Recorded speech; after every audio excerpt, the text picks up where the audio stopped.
All right, part 2 of our video lecture this week is going to focus on the 14th Amendment, specifically the Equal Protection Clause that is inherent in the 14th Amendment. So we'll just jump right into it here. The 14th Amendment states that no state shall deny to any person within its jurisdiction the equal protection of the laws.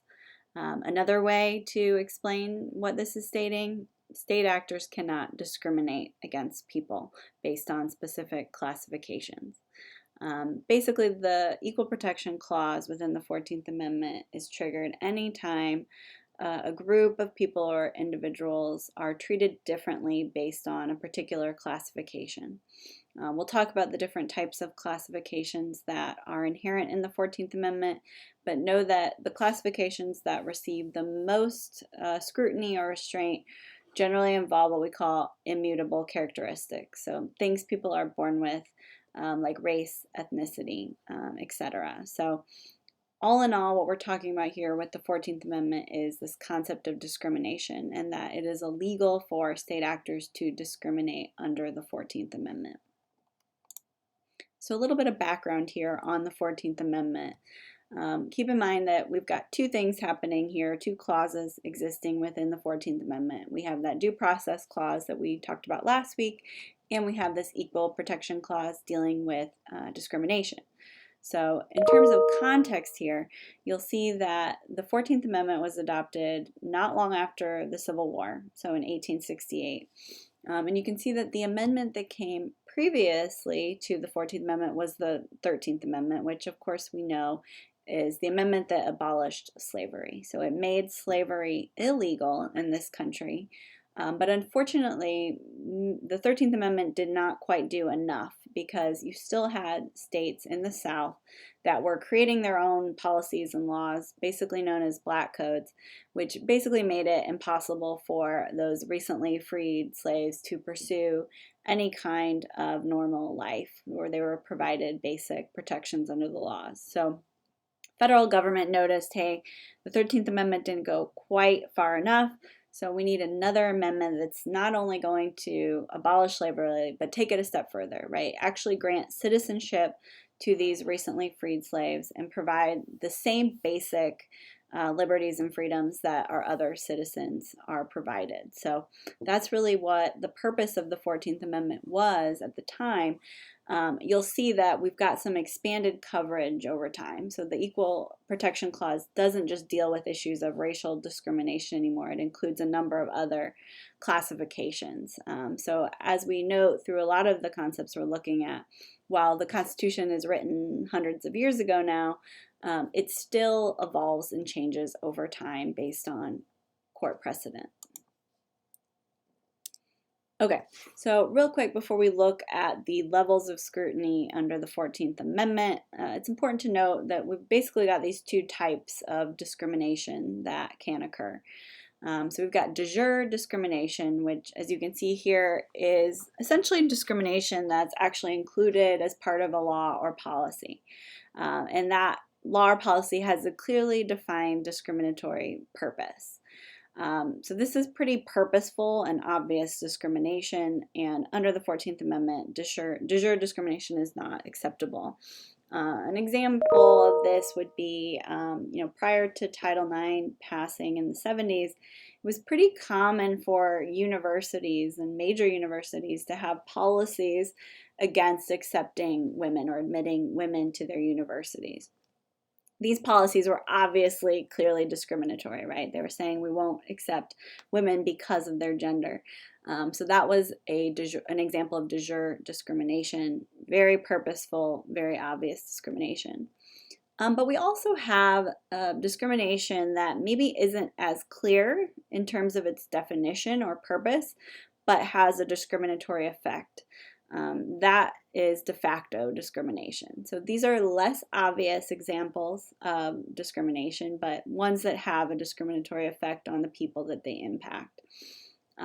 So an example of this would be, let's say that a public recs department has a position they're hiring for, facility manager, and within their job requirements, they decide they want to make it a requirement that the person who gets that job has to be able to lift 200 pounds. on its surface, it doesn't seem like a discriminatory policy, right? But it certainly has potentially a discriminatory effect, right? So that people, probably particularly women, aren't going to be able to meet that requirement, which is pretty unrealistic, right? To be able to lift 200 pounds. So while the policy itself might not be discriminatory, it has a discriminatory effect. Your textbook talks about the firefighter example of how they had to adjust some of their requirements over time in order to avoid having de facto discrimination or discriminatory policies in place. So just important to keep in mind the difference between de jure and de facto discrimination. It's much more difficult to defend de jure discrimination in court because of its clearly defined discriminatory purpose. Okay, so equal protection cases are a bit unique in that they require a court to first determine a level of scrutiny that they are going to apply before even reviewing the case. So basically, the court has to determine what type of discrimination is occurring here. Basically, what's the classification of discrimination? And then based on that type of discrimination, they select a level of scrutiny which to review the case. So when we refer to scrutiny in this context, we're referring to the way in which the court analyzes whether state action should be condoned or rejected. So the degree to which someone or the court analyzes the issue is what we're referring to when we say scrutiny. Higher levels of scrutiny are going to make it more difficult for a defendant to defend themselves, where lower levels of scrutiny make it easier. So basically the questions the court is going to ask in any equal protection case is, what was the discrimination based on? What was the purpose behind this particular policy or decision? And does the policy actually accomplish its purpose without being discriminatory? If the answer is yes, then the state actor is likely safe. If it's no, the plaintiff probably has a pretty good case. So you can see here we have 3 established levels of scrutiny that a court can apply in an equal protection case. And these levels have been established over time through several court cases, and they are pretty widely or broadly applied across both state and federal court systems. So you can see our highest level of scrutiny that a court can apply is strict scrutiny. And we're going to talk in detail over the course of the next few slides about each of these levels and what they entail. But you can see here, based on our chart, we have strict scrutiny in cases where the plaintiff almost always wins, so the court favors the plaintiff. We have intermediate scrutiny, where the courts typically favor the plaintiff, but that's not always the case. And then we have rational basis, which is our lowest level of scrutiny here. In those cases, the courts generally favor the defendant.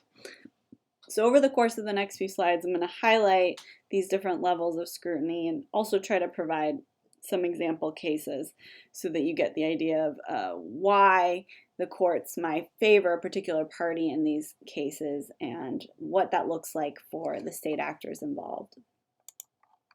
Okay, let's start with strict scrutiny.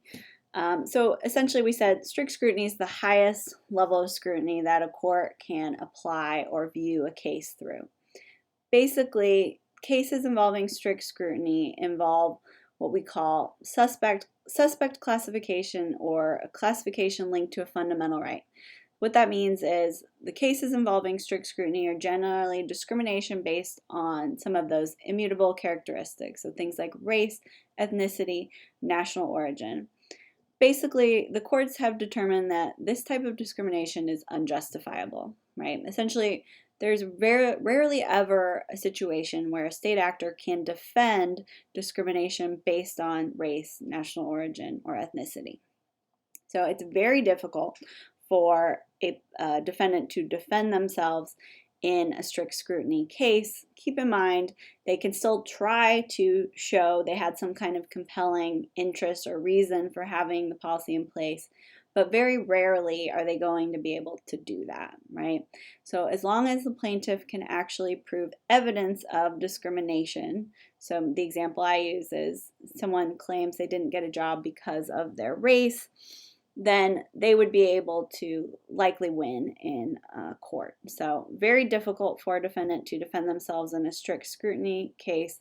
This is the highest level in terms of those 3 levels that we looked at on the other slide. I'll give you an example case here, and your textbook talks about this case as well. The Louisiana High School Athletic Association case. This one goes back quite a few years, but is still relevant today. Basically, you had St. Augustine High School, which was an all-black school. They wanted to join the Louisiana High School Athletic Association, so become competing members so they could compete in championship events. The High School Athletic Association required a 2/3 vote from its member schools, so the schools that were already members of the association. Keep in mind that predominantly the existing members of the association were white schools. This is in the late 60s when integration is still happening across the country. And based on the vote to allow St. Augustine in, they denied membership. So basically the members voted against allowing St. Augustine to join the athletic association. St. Augustine files a lawsuit under the Equal Protection Clause. The court says this is very clearly strict scrutiny lens that needs to be applied because we're dealing with discrimination based on race. So basically, they were denied access to this high school athletic association for no other reason other than they were made of predominantly black students, and the existing association wanted to keep them out. So as you can imagine, the court did side with St. Augustine in this case. They said there's no compelling reason for the athletic association to deny them entry, and therefore they had to allow entry after that point. So again, just an example of how very, very rarely is it going to be possible for a defendant state actor to defend any kind of discrimination based on these immutable characteristics like race. Okay, so our next level of scrutiny under the Equal Protection Clause is what we know as intermediate scrutiny. So if we're ranking the 3 levels, this is going to fall in the middle in terms of second highest level. And in general, the cases involving intermediate scrutiny have been based on gender. So historically, any discrimination case based on gender that's filed under the 14th Amendment is going to be viewed as an intermediate scrutiny case. Now keep in mind that in recent years, this particular level of scrutiny has also included cases of sexual orientation and gender identification. So like I've mentioned before, even though this law is put in place, the constitutional law amendment has been put in place years ago, decades ago, it's still evolving and changing in terms of how the court applies it. So these recent cases are adding groups of people to be considered under intermediate scrutiny. So now it's not just discrimination based on gender, but cases involving discrimination based on sexual orientation or gender identification could also be viewed at this level based on those prior cases. So again, in cases of discrimination based on gender, it's somewhat difficult for a defendant to defend themselves, right, based on this discrimination. But if they can show that they had an important governmental reason for having a policy in place, they may be able to do so. It's still difficult to show a valid reason for discrimination based on gender, but if they can show they have an important reason for having such policy in place, they might be able to win the case. In the prior scrutiny level of strict scrutiny, we said that they had to be able to show a compelling government reason in order to defend themselves. So the difference between these words, you might think, what's the difference between compelling and important? But the difference can be described as compelling interest means they must show, important reason means they should show. So just give you an idea there in terms of the difference. So how does the intermediate scrutiny level apply in our field? As you can imagine, we have a long history of court cases that deal with gender discrimination in sport and recreation. And so I just wanted to highlight a few, I think, precedent-setting cases that impact us now. The first of which is this Hoover versus Michael John case from 1977. You had Hoover, who was a young high school female athlete. She wanted to play soccer for her Colorado high school, but the state high school athletic association had a rule against girls playing soccer, and the school did not have a girls team, so they didn't even offer an opportunity. So she went out and tried to compete with the boys team. The school denied her the ability to do so. They said this was an issue of safety, right? So their important governmental reason for having the policy in place is that they're worried about her safety as an individual and as a female. She claimed this is a violation of her equal protection rights. So again, the court viewed her case under the intermediate scrutiny lens because this was dealing with discrimination based on gender. And ultimately, the judge ruled in her favor. He said that the school district did not have a rule about minimum size requirements for the boys who were participating in soccer, and therefore it didn't make sense that they would argue that all girls would be too small or too frail to play the same game. So as you can imagine, this is a pretty big landmark case. And since then, we've seen other cases where girls have won access to participate in co-educational sporting events. Keep in mind there are still issues where the sexes are kept separate, and we'll talk a little bit more about that when we get to our unit on Title IX. But just know that in recent years there has been more access provided to those girls when there is not an opportunity for them to participate in a female team. Another example case here where intermediate scrutiny was applied is this Ludkey versus Kuhn case from 1978. This was a case where a news reporter, Ludkey, basically reported on the New York Yankees, but she was not allowed access to the team locker room because she was female. And you might be thinking, how can this case be a constitutional law case because the Yankees are a private organization? Well, because the Yankees stadium at the time had been funded primarily through public dollars. If you remember back to our lesson last week where we talked about that entanglement theory, because they were so entangled with the city, who was considered a state actor, the court did allow this case to be reviewed under constitutional law. So that was a little sidebar, but in this case, she was arguing that she was being denied access to the locker room, unlike her male counterparts who were provided access to the players after the game. Obviously, this limits her ability to do her job, right, if she's not provided the same level of access. So she sued Major League Baseball and the Yankees under the Equal Protection Clause, and as you can imagine, they decided we're going to review this under intermediate scrutiny because it's dealing with gender discrimination.